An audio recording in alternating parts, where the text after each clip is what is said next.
जय हिंद। कैसे हैं आप सभी? आशा करता हूं बहुत ही अच्छे होंगे। अगर आप एसएससी जीडी की तैयारी कर रहे हैं तो यह वीडियो आपके लिए बहुत ही इंपॉर्टेंट है। इसमें आपको मिलेंगे टॉप 50 सुपर फास्ट क्वेश्चन जो एसएससी बार बार पूछता है। तो चलिए वीडियो की शुरुआत करते हैं, देखते हैं पहला क्वेश्चन क्या है। पहला क्वेश्चन है, भारत रत्न उस्ताद बिस्मिल्लाह खां किस वाद्य यंत्र के वादन विख्यात रहे हैं? तो ये शहनाई के थे। भारत के अंतिम गवर्नर जनरल कौन थे? तो भारत के अंतिम गवर्नर जनरल जो थे वो सी राजगोपालाचारी थे।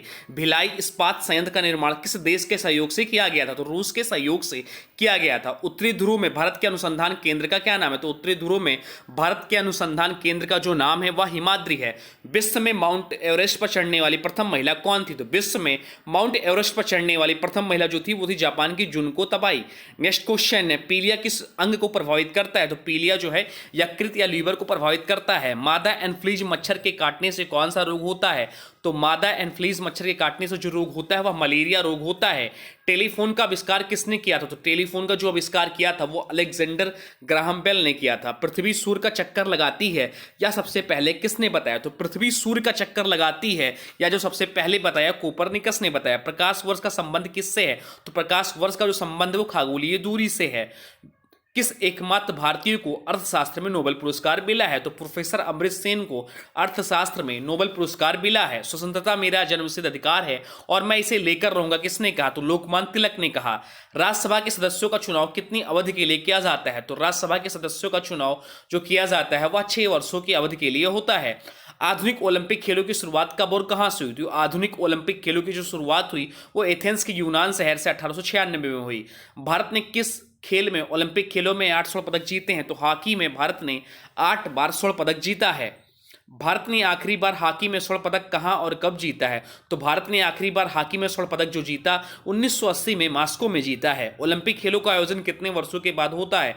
तो ओलंपिक खेलों का आयोजन जो होता है वह 4 वर्षों के बाद होता है। अंतर्राष्ट्रीय ओलंपिक समिति का मुख्यालय कहाँ स्थित है? तो अंतर्राष्ट्रीय ओलंपिक समिति का मुख्यालय जो स्थित है लूसान स्विट्जरलैंड में स्थित है। सन 2012 में ओलंपिक खेल कहाँ हुए? तो सन 2012 में ओलंपिक खेल जो हुआ लंदन में हुआ। 2008 में जो हुआ था बीजिंग में हुआ था, चीन के शहर बीजिंग में हुआ था। 2012 में जो हुआ लंदन में हुआ।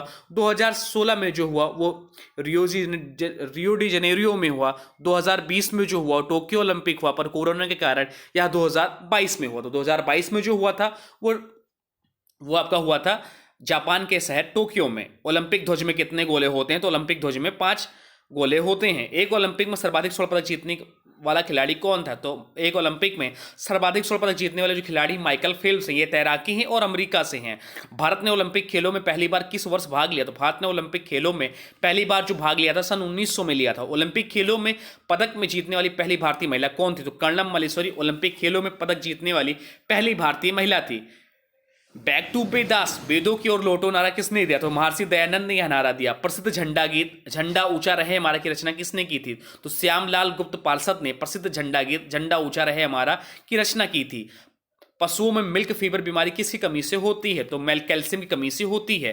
किस सुल्तान ने अपनी राजधानी दिल्ली से दौलताबाद स्थानांतरित किया? तो मोहम्मद बिन तुगलक ने किया। शिक्षक दिवस कब मनाया जाता है? शिक्षक दिवस जो मनाया जाता है 5 सितंबर को मनाया जाता है। खेल दिवस कब मनाया जाता है? तो खेल दिवस जो मनाया जाता है 29 अगस्त को मनाया जाता है। किसके जन्म दिवस को खेल दिवस के रूप में मनाया जाता है? तो मेजर ध्यानचंद के जन्म दिवस को खेल दिवस के रूप में मनाया जाता है।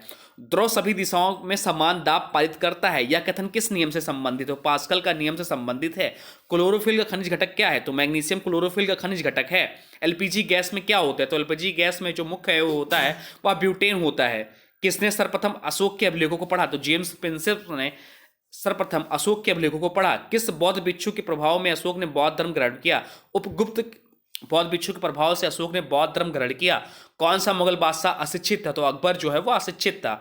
अमृतसर शहर की स्थापना किसने की थी? तो अमृतसर शहर की स्थापना जो की थी गुरु रामदास ने की थी। गदर पार्टी के संस्थापक कौन था? तो गदर पार्टी के जो संस्थापक वो लाला हरदयाल थे।